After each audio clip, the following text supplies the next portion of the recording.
Hi, good morning. It's a pleasure to be here and to be the last speaker in this session.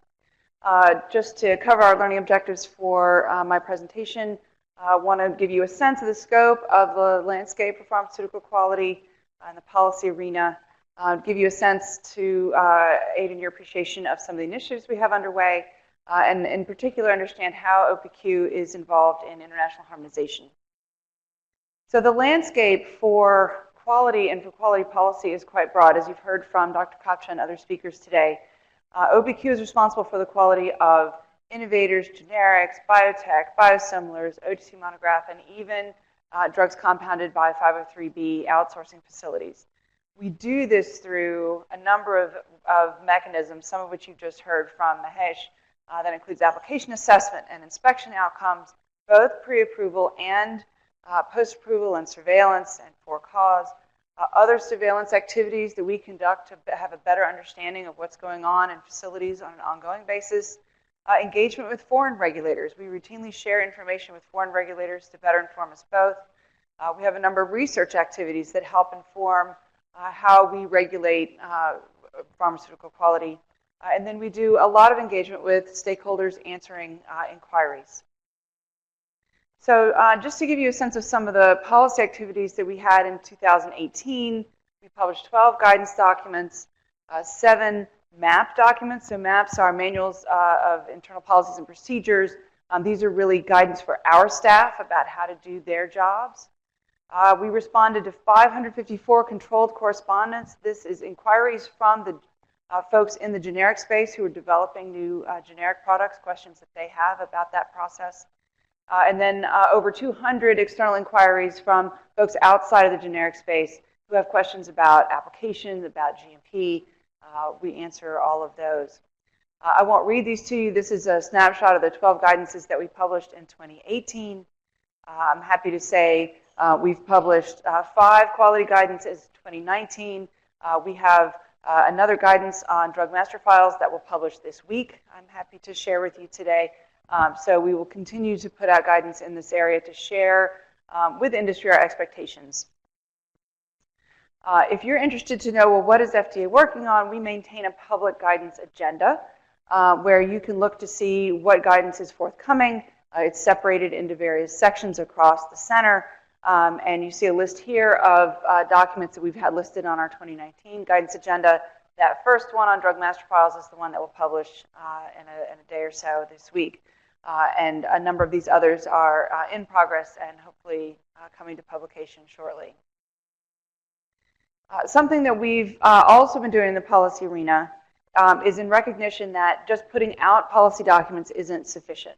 So we need to look at those quality documents that we've put out and make sure that those policies are still up to date and that they are effectively getting across the message that they were intended to give in the first place. And we've set up a process to do this, and it can occur on a routine basis every so many years, for example, or as raised to our attention by staff across OPQ or beyond, where folks see that there's an issue with a particular document that we have posted. And so this process that we've established is a systematic approach to collect and analyze data about particularly our guidance documents, our MAPs, our compliance programs, how they're being used. Are they effectively carrying the message to those on the intended audience? And are there opportunities to update or to improve these documents so that they can be more effective? And we've already found a number of cases where we've identified either out-of-date guidances or guidances that maybe there's somewhat of a disconnect on a particular policy point between what's in the guidance and how our thinking has evolved from a scientific perspective, and so it gives us a sense that we need to update that guidance to reflect that newer thinking. So I'd like to share with you just a few particular quality initiatives that are ongoing that our office is a part of. So one is in the area of voluntary consensus standards. You may be familiar if you've worked in the medical device arena that they have a very vibrant voluntary consensus standards program. And their success was partly what initiated our interest in CDER and doing something similar.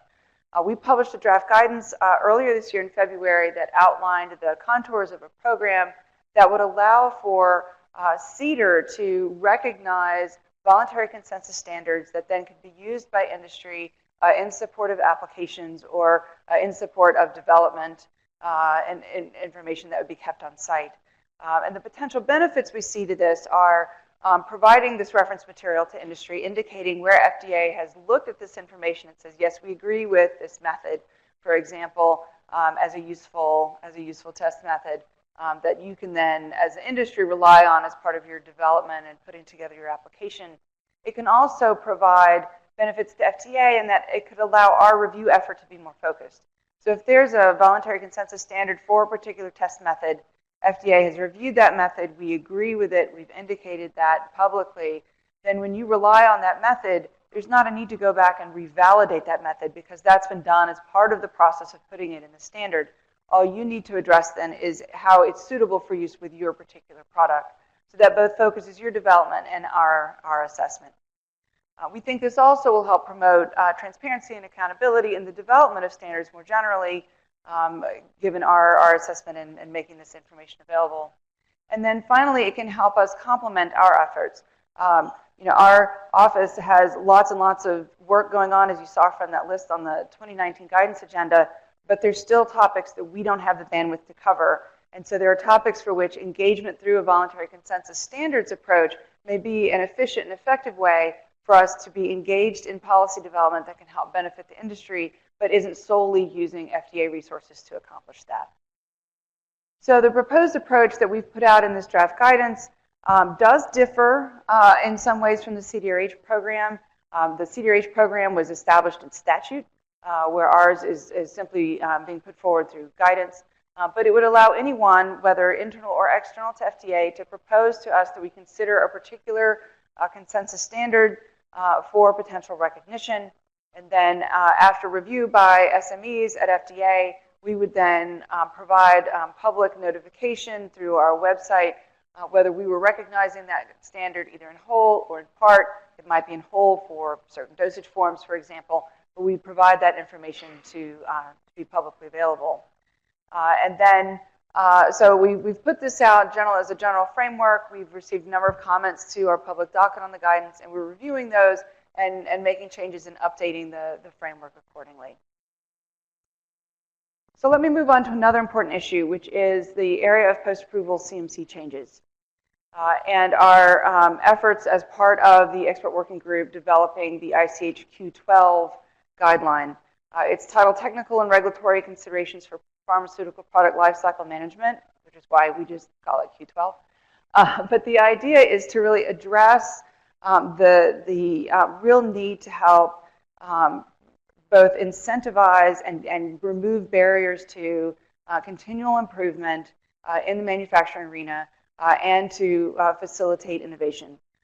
We found in working with our industry colleagues, and this is not then new to those of you here in the audience or online, that making a single fairly straightforward change can take up to 3 to 5 years to implement because of all the different regulators around the world, their different expectations, their different timelines for approving, reviewing applications to allow that change and putting that in place, which then leads to the need to manage multiple sets of inventory, and the costs go up from there.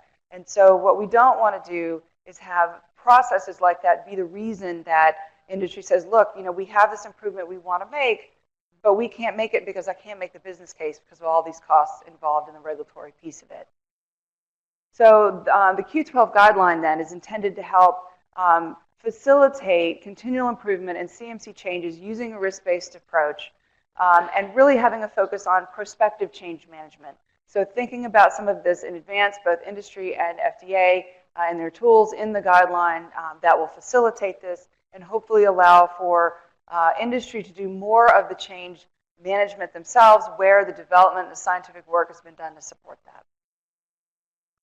So there are a number of opportunities that Q12 provides. One of the tools is called Established Conditions. I would encourage you to read the draft that was put out last year to get more information about this. But in short, Established Conditions provides an opportunity for an applicant to gain clarity with FDA regarding which elements of the control strategy have to be reported if changed, how much flexibility resides within any individual established condition, and then how to report changes to established conditions after approval. And as I mentioned, it allows an applicant to share with the agency the development work, maybe it's knowledge gained from commercial experience on a similar product, but to use that knowledge to then gain regulatory flexibility in how post-approval changes are then managed. I will say, though, the tools and enablers, as we call them, in the Q12 guideline are contingent upon a firm having an effective pharmaceutical quality system that's really foundational because of the importance of the change management part of the PQS and the ability to manage changes. So these things really work together, which goes very nicely with the concepts of the holistic assessment you just heard from Mahesh. So in terms of next steps, we expect that what we call step 3 expert sign-off, meaning that the work group has signed off on the final content, will happen next month in November. There are training materials that are being developed to be used really around the world for both regulators and industry.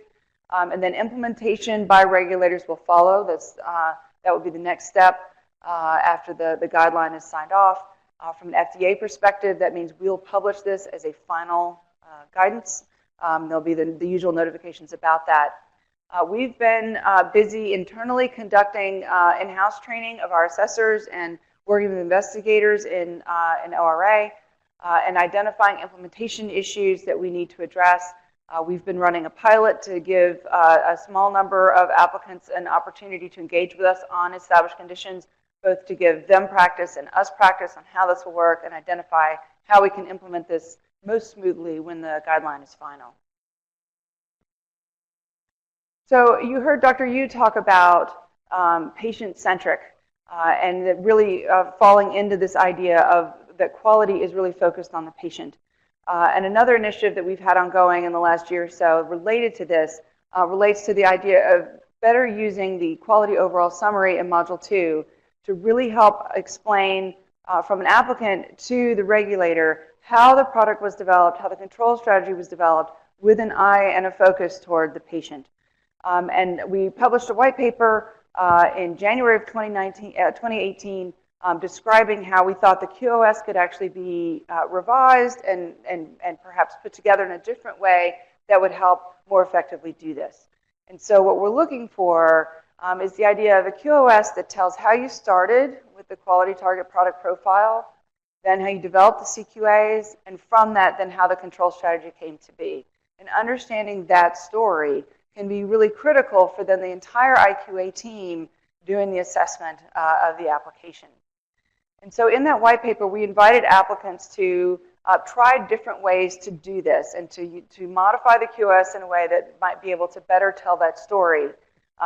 The modified or enhanced or improved QoS, if you will, would still need to be compliant with ICH M4Q, and then it would still need to be supported by data in Module 3 because we're still going to look at the data in Module 3, but the hope is exploring ways for the QoS to better tell that story that then allows us to better understand and just touch on the data in Module 3 to help flesh out that story as part of our assessment. And we're hopeful that as we continue to experiment with this, we'll end up in a place that the QoS can help us have a more efficient and effective regulatory assessment. So moving on to a third initiative I wanted to mention, and this has to do with the area of quality management and quality management maturity. CDER first proposed a quality metrics program, sort of a subset of this back in 2015. We published a revised draft of that guidance in 2016. And since then, we've been involved in a number of activities to better flesh out what that program might look like and learn from folks in the industry who have put in place programs like this to understand their journey and understand the challenges that they faced and how they've overcome those.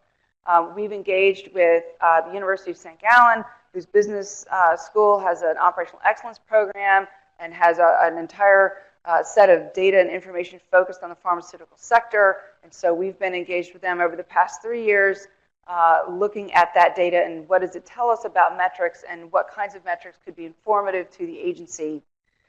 We've also spent a lot of time talking with both some scientific organizations and trade organizations and then individual firms to understand both their concerns about the program, their desires for the program, and understand how we can then better flesh out our program. We think that quality metrics and quality culture together are mutually beneficial, not just to FDA, but to the industry, and really most importantly, to patients. And so our overall goal in this space remains trying to move industry from a shift simply on compliance to a more mature quality management. And you'll hear some more about this afternoon, as you will about the ICH Q12 initiative as well. So then back to harmonization. I mentioned Q12, but we also have a number of other efforts in the international harmonization space. So we are participating and have the rapporteurship for the ICH guideline Q13 on continuous manufacturing. And we have participants in also the Q14 analytical procedure development that is ongoing jointly with a revision to Q2 on analytical validation, and participation in M9, which is a guideline on biopharmaceuticals classification-based waivers.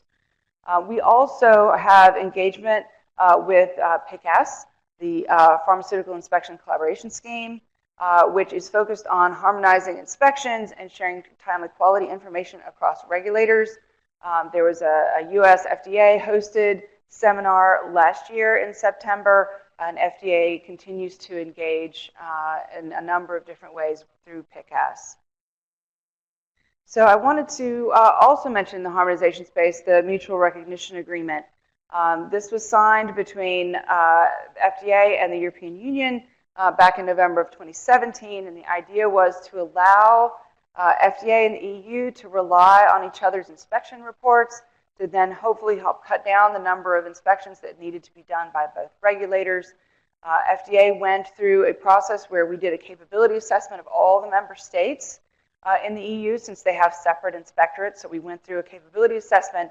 We completed that on time in July of this year, and I'm happy to share that from the time that the agreement was signed in November 2017 through the beginning of June this year, there have been 54 inspections that the EU conducted on behalf of FDA, 12 inspections we conducted on behalf of the EU, and we've been able to defer 106 inspections in the EU because we were able to rely on a foreign regulator's report. And so that's a real savings for the agency in terms of cost and time and sending folks over there for a repeat inspection, but it also is a big savings, I understand, for industry not having yet another regulator come through that you have to take time out to spend with investigators in your facility. So in conclusion, there are lots of quality initiatives going on, I'm happy to say, but our focus remains linking quality to the patient, encouraging that continual improvement and innovation, providing transparency in our expectations. That's really what policy is all about, and continuing to seek harmonization to bring efficiency to the regulatory process. So, your challenge questions. True or false? OPQ is responsible for the quality of drugs that don't require an approved application. Y'all want coffee, don't you? Any guesses? Very good. Jeff wins a prize. Yes. So just in case you missed that slide, so we are responsible for quality of products that are put on the market through the OTC monograph process, for example. So our quality scope goes beyond just application products. Question 2. Which initiative is intended to help applicants, quote, tell the story of their product and process development to the regulator? A, establish conditions, B, quality overall summary, or C, mutual recognition agreement? Yay, very good, okay. So thank you very much for your attention, and I believe we now have a panel discussion, so hopefully my fellow speakers will join me up here on the stage.